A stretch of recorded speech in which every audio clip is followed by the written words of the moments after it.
Today's video, magagawa ako ng ulam ng mga Hapon. Dinner namin ito. May manok ako dito, walang buto. Puro laman iyan. Ilalagay ko siya sa plastic. Sa isang plastic, 4 yung ilalagay ko para naman may espasyo. And then yung 4 naman ilalagay ko rin. Tapos may espasyo yan sila. Hindi yung nagkadikit-dikit. Kasi pag pupukpukin ko yan mamaya para naman hindi sila talaga magkadikit. Gamit na gamit ko yung plastic dito pag ito yung niluluto ko or kahit na anong meat pag ito yung ginagawa ko. So, ayan, pupukpukin ko siya. Kaya nilagay ko siya sa plastic para hindi magtalsikan. Pangalawa, pag dyan nilagay ko sa plastic, lalapad yung karne. At yung sa pagpupukpok ko sa karne, ay nakakatulong yan para lumambot yung ating karne. At para wala na ako maraming hugasin, guguntingin ko yan kasi dyan ko lang din siya titimplahan. Titimplahan ko nga pala yung manok na pinukpok natin. Lagyan ko lang siya ng salt and pepper. Tapos bitchin. Nasa inyo na kung anong gusto nyong panimpla. Bali, sa kabila din, ganun yung ginawa ko. Tapos, tatakpan ko siya ulit gamit ng plastic na kinat natin. Iset aside ko yan. Ganun din yung gagawin ko sa kabila. Ikakat ko lang ito. Hindi ko na siya ikakat lahat. Basta parang mabuksan lang siya ng konti. Titimplahan ko lang siya bawat side ng salt and pepper. Tapos, bitchin. Kung gusto niyo maglagay ng magic sarap, maglagay kayo. Isit aside ko lang ito ng mga 5 minutes. So, habang nagantay ng 5 minutes, isang bowl naglagay ako ng 2 kutsarang cornstarch at saka 2 kutsarang harina. Tapos, tinimplahan ko rin siya kung ano yung tinimpla ko sa manok. Parang tansya-tansya lang yung ginawa ko dyan. Tapos, nilagyan ko ng isang itlog at saka konting oyster sauce. Imikos-mikos ko lang yan hanggang sa magiging mawala na yung mga buo-buo or mga harina na namuo. Pag ganito na, pwede na yan. At ilalagay ko dyan yung manok na pinukpok ko. Ayan. Ilagay ko yan lahat. Tapos, iset aside ko rin yan ng mga 5 minutes ulit para manuot yung mga lasa sa loob ng manok. Kasi pag niluto natin agad, parang matabang yung ilalim, hindi siya nanunuot. Mas malinamnam talaga pag nababad siya ng konting kahit mga 5 to 10 minutes lang.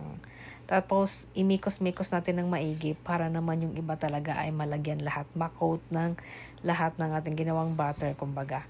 Nakalimutan ko, naglagay pala ako dito ng sesame oil. Optional lang naman ito, pero nakaka-enhance kasi ng lasa ang sesame oil. Pinrito ko na, deep fry pala ito. Ayan, dalawa-dalawa muna kasi maliit yung kawali na ginamit ko.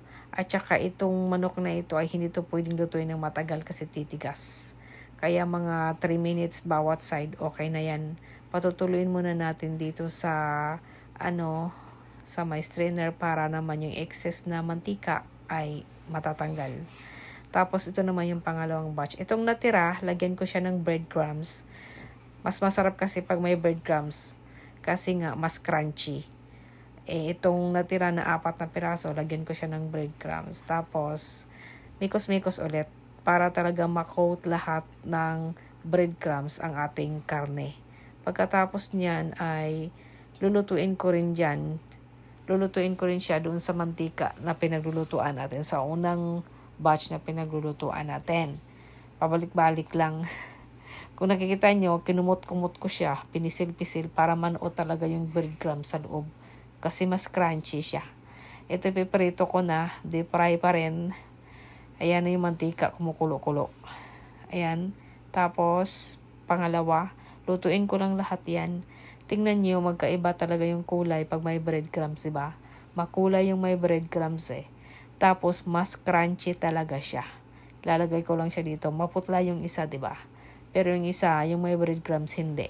Ilalagay ko ito sa yung may kitchen pepper para naman talaga matanggal pa yung mantika kung meron mang natira. Ilalagay ko lang siya doon sa plato na merong kitchen pepper sa ilalim. Ganyan tingnan yung kulay, yung magkaiba yung may breadcrumbs at saka walang breadcrumbs. Tapos, bago ko titikman yan, magagawa ko ng sauce. Napakasimple lang. Japanese mayo at saka ketchup. konti-konti lang. Kung gaano kadami yung Japanese mayo or mayonnaise na gamit nyo, ganun din yung ketchup. Mikos-mikos lang yan. Masarap din ito na isawsaw sa sa french fries. Masarap talaga ito at saka hindi matapang yung lasa. Pwede ito pang baon sa mga anak nyo. Thank you for watching guys and bye!